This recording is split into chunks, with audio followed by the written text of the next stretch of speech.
ज्ञान कुंज। आज हम करेंगे कंपनी अकाउंट्स में आपका चैप्टर इशू ऑफ शेयर। ठीक है, इशू ऑफ शेयर के बारे में बात करें तो बच्चे अगर एग्जामिनेशन पॉइंट ऑफ व्यू से देखते हैं तो ये आपका 12 मार्क्स कैरी कर रहा है, जिसमें 8 मार्क्स का क्वेश्चन तो आपका लॉन्ग क्वेश्चन आएगा। ठीक है, और 4 मार्क्स का आपके शॉर्ट क्वेश्चंस आएंगे, मींस एमसीक्यूज वगैरह आएंगे।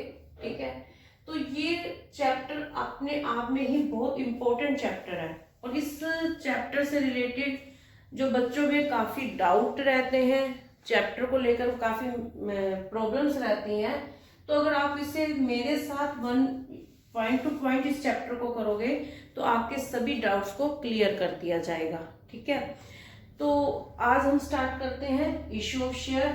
तो इशू ऑफ शेयर को स्टार्ट करने से पहले हमने ये देखा, अब तक हम बिजनेस स्टार्ट करते हैं। अगर ये बिजनेस को स्टार्ट किया जाता है तो अगर एक अकेला पर्सन बिजनेस स्टार्ट कर रहा है तो वो उसे हम बोलते हैं सोल प्रोप्राइटरशिप। लेकिन सोल प्रोप्राइटरशिप की बात करें तो एक अकेला जो पर्सन होगा वो अगर बहुत ज्यादा मार्केट में डिमांड आ रही है, जब वो अपने बिजनेस को एक्सपेंड करना चाहता है तो वो अपनी इस नीड को पूरा नहीं कर पाएगा।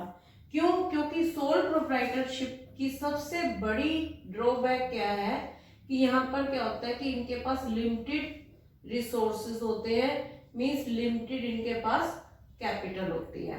तो कैपिटल की नीड को पूरा करने के लिए फिर ये हो सकता है कि इसको चेंज कर पार्टनरशिप में चेंज कर ले इस बिजनेस को। तो पार्टनरशिप के बारे में भी अभी आपने पढ़ा है क्लास 12th में। इसके लिए मैंने अपने वीडियोस बना रखी हैं, अगर आपने अभी तक नहीं देखी है तो आप वहां से उसे देख सकते हो। तो पार्टनरशिप में क्या है कि यहाँ पर भी लिमिटेशन हो जाती है, क्योंकि यहाँ पर भी मैक्सिमम 50 मेंबर्स को ही ले सकते हैं। ठीक है, और अगर हम बिजनेस को और एक्सपेंड करना चाहते हैं तो यहाँ पर प्रॉब्लम आएगी कि हमें कैपिटल रेज करनी है, तो वहां पर भी लिमिटेशंस हो जाती है। तो यहाँ पर हम फिर एग्जिस्टेंस में लेकर आए कंपनी, ताकि हम जो सोल प्रोप्राइटरशिप है और पार्टनरशिप है उसकी लिमिटेशंस को कम कर सके। ठीक है, और उसकी लिमिटेशंस को कम करने के लिए, जब उस लिमिटेशन को तोड़ने के लिए कंपनी को एग्जिस्टेंस में लेकर आए।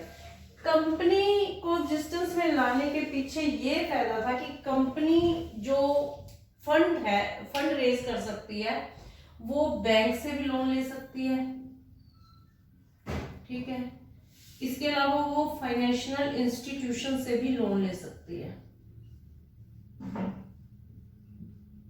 और इसके अलावा वो पब्लिक से भी लोन ले सकती है, पब्लिक से फंड रेज कर सकती है। ये जो पब्लिक से फंड रेज कर सकती है, ये हमारे लिए बहुत इंपॉर्टेंट पार्ट है।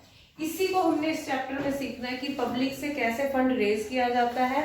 ठीक है, पब्लिक को कंपनी कैसे पैसा कलेक्ट कर सकती है। ठीक है, यहाँ पर क्या होता है कि मान लो कि मैं एक कंपनी हूँ, ठीक है, ये मेरी कंपनी है।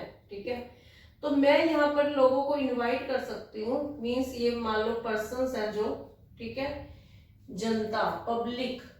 अगर मैंने एक पब्लिक कंपनी बनाई है तो मैं पब्लिक को अपनी कंपनी के में इनवाइट कर सकती हूँ। ठीक है, जब मैं पब्लिक को यहाँ पर इनवाइट कर रही हूँ तो मैं उनको कहती हूँ कि आओ मेरी कंपनी में आप मनी इन्वेस्टमेंट कीजिए। ठीक है, अब ये लोग मेरी कंपनी में मनी इन्वेस्ट करेंगे, यहाँ पर इन्वेस्टमेंट करेंगे, तो इनको क्या मिलेगा? ठीक है, अगर कोई भी लोग है, अगर ये कंपनी है जहां हम लोग भी किसी कंपनी में इन्वेस्ट करते हैं तो बदले में हमें क्या मिलता है? ठीक है, तो जैसे ही ये लोग अगर एग्री हो जाते हैं मेरी कंपनी में इन्वेस्टमेंट करने के लिए, तो यहाँ पर मैं इनको क्या दूंगी? शेयर दूंगी। शेयर क्या होता है?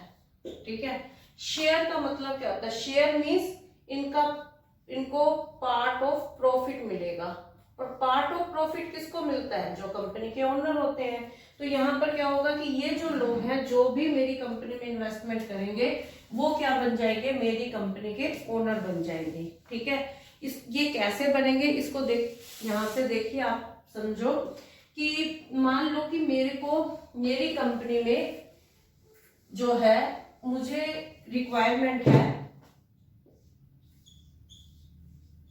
कंपनी को 50 लाख की, ठीक है। अब मैं यहाँ क्या करूंगी, अगर मेरे को इस कंपनी को बनाने के लिए 50 लाख रुपए की जरूरत है तो मैं इसे क्या करती हूँ, छोटे छोटे पार्ट्स में डिवाइड कर देती हूँ। मैं कहती हूँ कि मेरी कंपनी का एक शेयर 100 रुपीज का है, ठीक है। तो मीन्स मैं टोटल अपनी कंपनी के 50,000 शेयर्स बना दूंगी, ठीक है। और जो भी मेरी कंपनी में इन्वेस्टमेंट करना चाहता है वो कितने ही शेयर परचेज कर सकता है।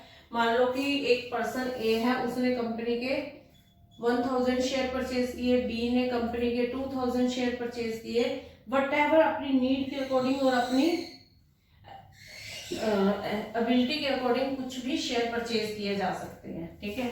तो इस तरह क्या होगा कि मेरे पास टोटल 50 जो लाख है वो उसकी रिक्वायरमेंट पूरी हो जाएगी, क्योंकि मुझे जो जरूरत है, ठीक है, उसको मैंने क्या किया, छोटे छोटे पार्ट्स में डिवाइड किया, ठीक है। और उस शेयर्स को मैंने मार्केट में इशू निकाल दिया। जब मैंने इशू निकाला तो हर पर्सन ने अपने रिक्वायरमेंट के अकॉर्डिंग जितने भी शेयर्स खरीदे हैं, जैसे ए ने 1000 शेयर खरीदे हैं तो उसने 100 रुपीज के अकॉर्डिंग मुझे कितने देने हैं, 1 लाख रुपीज देने हैं, ठीक है।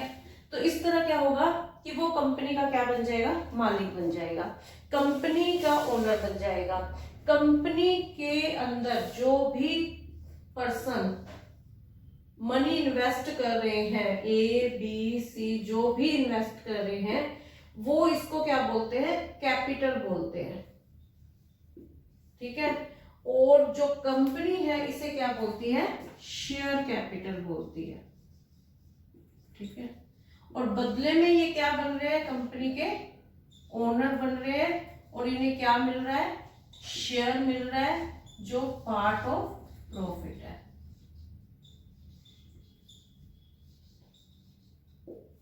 ठीक है। तो इस तरह कंपनी क्या करती है, अपनी रिक्वायरमेंट को पूरा करती है।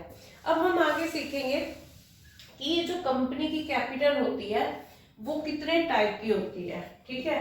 तो कंपनी जो की कैपिटल होती है मेन वो 3 टाइप की होती है। इसको ध्यान से समझो, ये बहुत इंपॉर्टेंट पार्ट है। इसके ऊपर भी आपका एक क्वेश्चन बनता है 3 मार्क्स का, ठीक है। तो कंपनी की जो कैपिटल होती है जिसे हम शेयर कैपिटल बोलते हैं, ये 3 टाइप की होती है। एक होती है कंपनी की ऑथराइज्ड कैपिटल,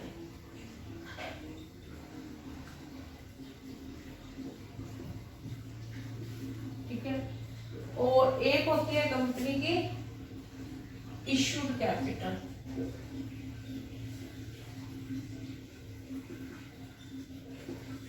और एक है subscribed capital.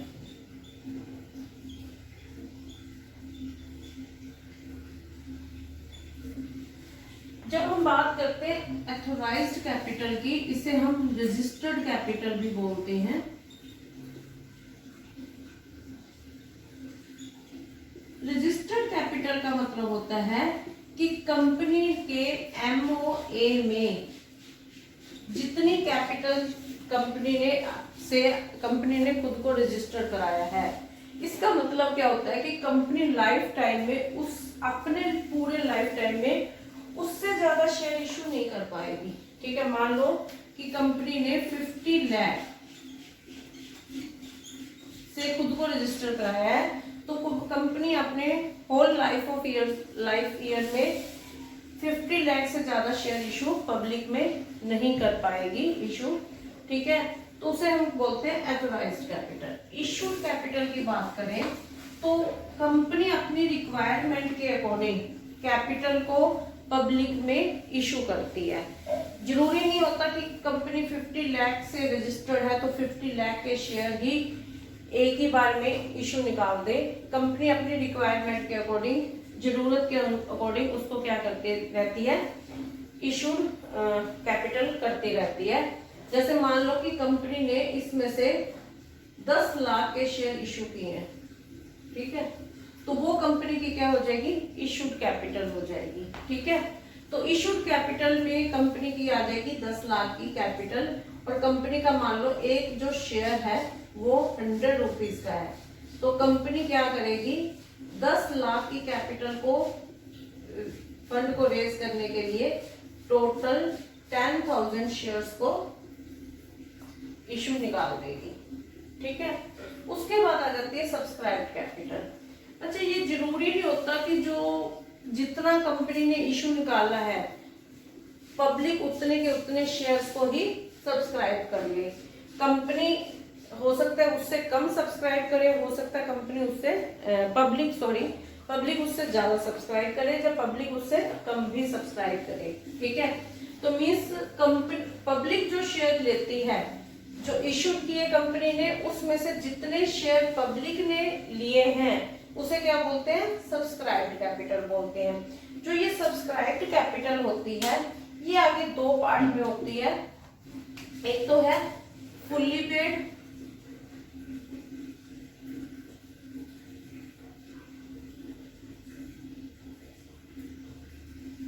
Subscribed capital,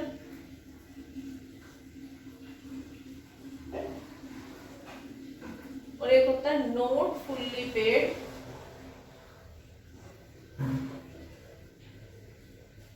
subscribed capital.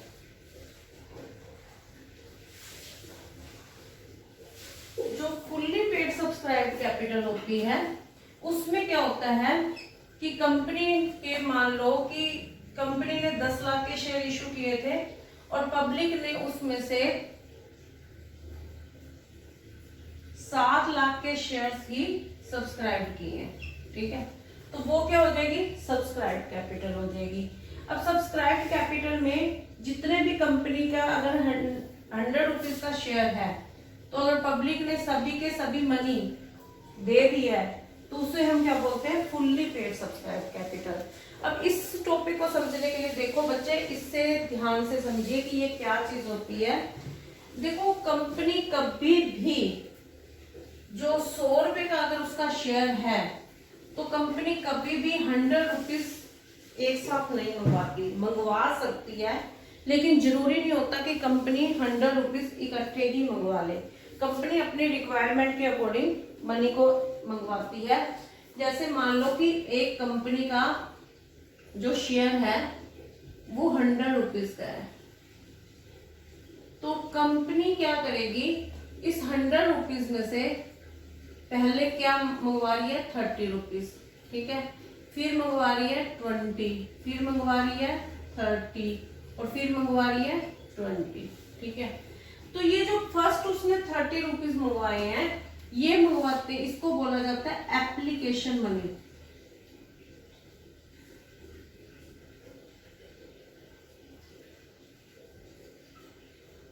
ठीक है, जब कंपनी सबसे पहले शेयर इशू निकालती है फंड रेज करने के लिए, तो कंपनी पब्लिक से एप्लीकेशन इनवाइट्स करती है। तो पब्लिक जब एप्लीकेशन सेंड करती है तो उसके साथ जो मनी भेजती है उसे क्या बोला जाता है, एप्लीकेशन मनी बोला जाता है। इसमें कंपनी अपने रिक्वायरमेंट के अकॉर्डिंग मनी डिसाइड करती है कि उसे एप्लीकेशन पर कितनी मनी मंगवानी है। ठीक है, सेकंड, फिर कंपनी शेयर अलॉट करती है। ठीक है, जब कंपनी शेयर अलॉट करती है तो कंपनी जिन्होंने भी एप्लीकेशन भेजी है उन्हें क्या करेगी, एक अलॉटमेंट लेटर इशू करती है, जिसमें कंपनी बताती है कि आपको कितने शेयर दिए जा रहे हैं, कितने शेयर अलॉट किए जा रहे हैं, और उसके अकॉर्डिंग आपकी कितनी मनी ड्यू होती है। ठीक है, तो उसको बोलते हैं अलॉटमेंट मनी। ठीक है, तो कंपनी उस अलॉटमेंट लेटर के अंदर मनी जितनी भी रिक्वायर्ड होती है वो मंगवाती है, जिसे हम क्या बोलेंगे, अलॉटमेंट मनी बोलेंगे। तो फिर कंपनी क्या करेगी, अलॉटमेंट मनी मंगवाएगी। उसके बाद कंपनी अपनी रिक्वायरमेंट के अकॉर्डिंग कॉल्स करती है, जिसे हम बोलते हैं कॉल्स मनी, जिसमें कंपनी जैसे भी रिक्वायरमेंट होती है वैसे वैसे मनी को मंगवाती रहती है। कई बार कंपनी कितनी कॉल कर सकती है, वो अपनी अकॉर्डिंग जितनी मर्जी कॉल मंगवा सकती है, ठीक है। जैसे कंपनी ने मान लो पहले मंगवाई तो हम उसे बोलते हैं फर्स्ट कॉल, ठीक है। और जो मान लो कि यहाँ पर कंपनी 10 करके मंगवाती है तो ये हो जाएगी सेकंड कॉल और ये हो जाएगी फाइनल कॉल। या कंपनी इकट्ठे भी पैसे मंगवा सकती है, इकट्ठे 20 रुपीज मंगवा लिए तो हम इसे क्या बोल सकते हैं, फाइनल कॉल बोल सकते हैं। ये अकॉर्डिंग टू क्वेश्चन में जैसे भी आपको दिया होगा आपको वैसे ही ट्रीट करना, उस क्वेश्चन के अकॉर्डिंग वैसे ही करना है। तो यहाँ पर इस तरह कंपनी क्या करती है, अपनी मनी जो 100 रुपीज का उसका शेयर है, इस तरह उसको ब्रेक करके पैसे मंगवाती है, मनी को मंगवाती है। यहाँ पर अगर कोई पर्सन पूरे के पूरे पैसे 100 रुपीज थे और कंपनी ने 100 रुपीज पूरे मंगवा लिए और उस पर्सन ने मतलब सभी पर्सन ने सभी पैसे दे दिए तो वो बोलेंगे फुल्ली पेड सब्सक्राइब कैपिटल। लेकिन यहाँ पर प्रॉब्लम भी आ सकती है कि मान लो कि एक पर्सन जिसने कंपनी के शेयर परचेज किए थे उसने एप्लीकेशन मनी दे दी, लेकिन अलॉटमेंट मनी दे दी, लेकिन जब उससे कॉल मनी मंगवाई गई तो उसने पैसे नहीं दिए, ठीक है। तो ऐसे जो शेयर्स होंगे वो किस में आ जाएंगे, not fully paid subscribe capital में आ जाएंगे। मतलब वो जो शेयर्स हैं वो नॉट फुल्ली पेड है, मतलब जो कंपनी का शेयर 100 रुपीज का है तो उस पर 100 रुपीज पूरे के पूरे पेड नहीं हुए हैं, इसलिए वो नॉट फुल्ली पेड अप में आ जाते हैं। अब मान लो कि जो नॉट फुल्ली पेड अप है उसको देखो, आप समझो कि कंपनी का जो शेयर है 100 रुपीज का शेयर है, ठीक है। कंपनी ने 100 रुपीज मंगवाए, ठीक है, 100 में से 100 रुपीज मंगवाए, लेकिन कंपनी को अभी तक मिले कितने हैं, 80 रुपीज ही मिले हैं, ठीक है। तो जिस शेयर पर अभी तक 80 रुपीज ही मिले हैं, कंपनी 100 रुपीज मंगवा चुकी है, तो वो किस में आ जाएंगे, नॉट फुल्ली पेड अप में आ जाएंगे, ठीक है। या ऐसे भी हो सकता है कि कंपनी का 100 का शेयर है लेकिन कंपनी ने अभी तक कॉल्ड अप ही 80 किए हैं, तो ये भी नॉट फुल्ली पेड अप में आएंगे, क्योंकि कंपनी का जो शेयर है वो 100 रुपीज का है और जब तक ये 100 रुपीज पूरे नहीं हो जाते तब तक ये क्या रहेंगे, नॉट फुल्ली पेड अप में ही रहेंगे, ठीक है। ये कुछ बातें थी जो मैंने बताई है। इसके अलावा क्या है कि कंपनी जब शेयर इशू करती है तो कंपनी शेयर इशू 2 टाइप से कर सकती है।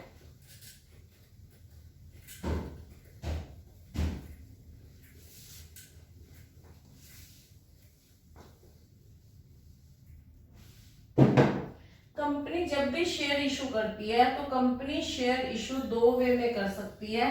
एक तो कर सकती है इशूड एट पार,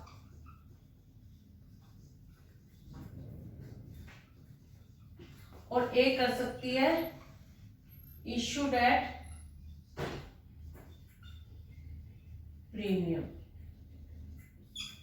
मान लो कि कंपनी का शेयर 100 रुपीज का है और ये मार्केट में 100 रुपीज में ही जा रहा है, तो इसे बोला जाता है इशूड एट पार, ठीक है। मींस कंपनी के जो शेयर की फेस वैल्यू और मार्केट वैल्यू दोनों ही सेम है तो उसे बोला जाता है इशूड एट पार, ठीक है।